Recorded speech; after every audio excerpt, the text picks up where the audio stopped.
So getting certified with Section 8 is pretty simple. One, you need to get approved with the local agency.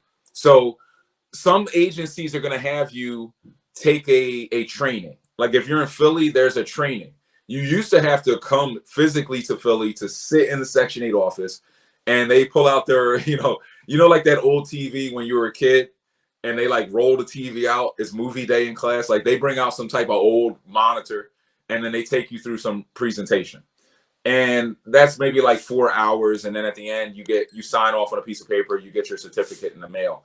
Now you can do it all online because of the pandemic. You can do it all online, right? Some places like in South Jersey, there was no training. There was nothing. It was just like, oh, you want a Section 8? Cool. As long as your house passes the inspection, you're good. Baltimore was similar, and can be similar, where there's no training. Another thing to know is even if you don't get approved or certified, maybe you're like, Brian, I want to do this through the Boots on the Ground program. Do I still have to sit through a training? No, because we've been certified and we can represent you. So if you have like a management company, they can represent you, or a property manager or somebody local, they can represent you there. So you don't have to necessarily do this, but understand there may be an approval process with a local agency. All the Section 8 agencies are local. There's not one big national one. They get funded almost at a national level to a degree, but these are local agencies. So how Philly operates is different from how Baltimore operates. It's different from how South Jersey operates. Even in the state of New Jersey, because there's so many cities, they all operate differently. So you have to do that research before you buy. 2, be compliant with the city. So in order to be compliant with the city, that means get your rental licenses, get your lead inspections, register with the EPA. You have to have all your licensing together in order to remain compliant. If you're not compliant, you're not going to be able to get approved, your house approved. You're not going to be able to get your inspections done, and you can't move forward. So you have to be compliant, almost more compliant than you would be if you were doing a market rental and you were just renting to like mom and pop or anybody who had the cash. So know that you're going to have to do some research there to get your stuff together. 3, pass the Section 8 pre-move-in inspection. So before they move, and this is national, this is not like local. Before they move anybody into these properties, they're going to come out and inspect the property. There's only actually one place I know where they didn't really do the inspections, and that's because they just did not have the manpower. So they had to hire a special agency to come out and do the inspections, and they were like, we don't have time for this. We'll come out and do the recertification inspection. We're not doing the initial, which is pretty crazy. And then they were only doing the recertification inspections every 2 years instead of every year. In Philly, they'll do it every year, and they're going to do a pre-move-in inspection. During these inspections, it's kind of like if you ever bought a property FHA, scrape and paint qualifications, like you can't have chip paint anywhere. If you have more than 3 stairs, you got to have a handrail. There are all these different guidelines that you have to abide by. But pretty much they're going to send out an inspector. If anything's off, they're going to fail you. They'll tell you why it's off. You get it corrected, then you'll pass. And then the tenant can move in and you can start getting paid. So you have to pass the inspection. But if you do that, those 3 things, you get approved by the local agency. You take whatever class they have, or whatever information you need to go through, you need to sit through.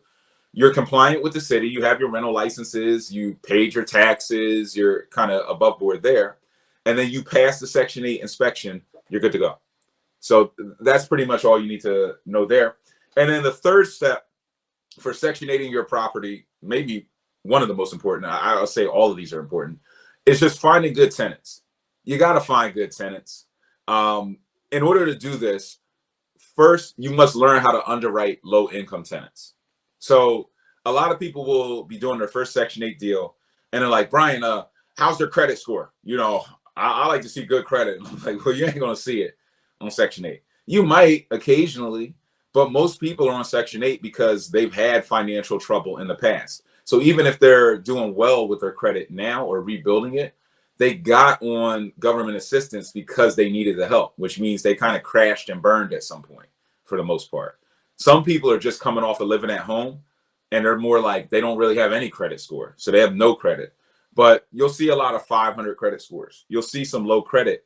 Don't let that scare you off, because what I found is almost the worse the profile, if they have really low credit or if they don't work, they're like, hey, I'm just on Social Security disability and child support. Like that's my income. The government typically pays more than rent in those cases. So those are the cases where you'll see Section 8's paying 100% of the rent. Like we have a couple of those cases right now in the Boots on the Ground program where the government's paying 100%, which is the best scenario you guys can get, especially as out of town investors. The government's paying 100% direct deposit into your account every month. I mean, you can't beat that. You really can't.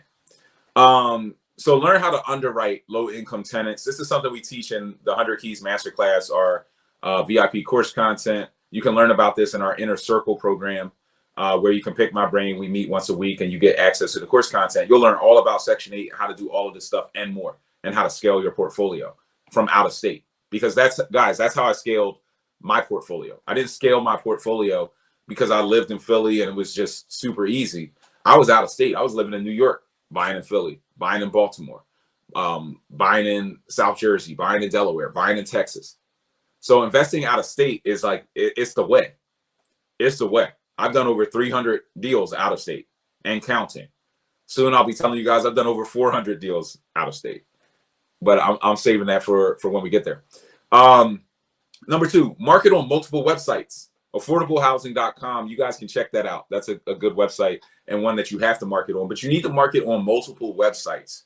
So you want to use some of these new applications that are out there where you can post one ad and it syndicates it. It just blasts it across like 20, 30 different websites. In terms of next steps, if you want to get started with Section 8, there's really 3 quick steps. Do your research. Research your local Section 8 office.